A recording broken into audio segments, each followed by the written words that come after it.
भारत की प्राचीन संस्कृति में जैन पंथ का एक विशेष स्थान है और जैन पंथ का सबसे महत्वपूर्ण पर्व है पर्युषण। इसे आत्मशुद्धि, तपस्या और क्षमा का पर्व कहा जाता है। पर्युषण का इतिहास हजारों वर्ष प्राचीन है। जैन परंपरा के अनुसार भगवान महावीर और उनसे पूर्व के तीर्थंकरों ने वर्षा ऋतु में जब साधु साध्वियां स्थिर रहते थे तब साधना और आत्मचिंतन का समय निकाला। यही परंपरा आगे चलकर पर्युषण कहलाई।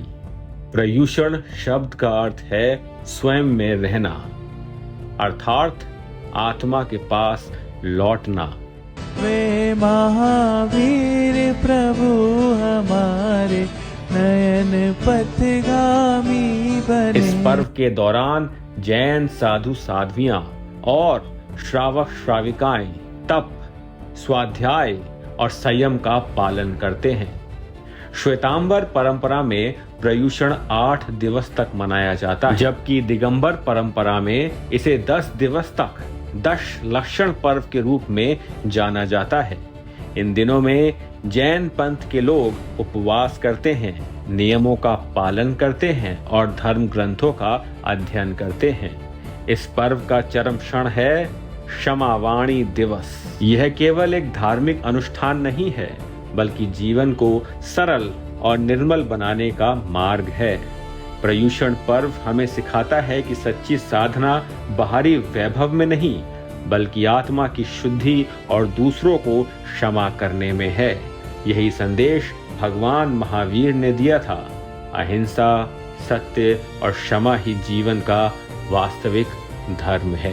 और मेरे प्रियजनों और भारत के सनातन के लोगों, कभी किसी के बहकावे में मत आना। जैन परंपरा और सनातन परंपरा दो नहीं है। और जो भी हमारे भीतर का तत्व है वह राम है। और हमारे 24 तीर्थंकर में आद्य तीर्थंकर ऋषभदेव, अंतिम तीर्थंकर महावीर। ऋषभदेव के र को और महावीर के म को मिला दो तो राम होता है।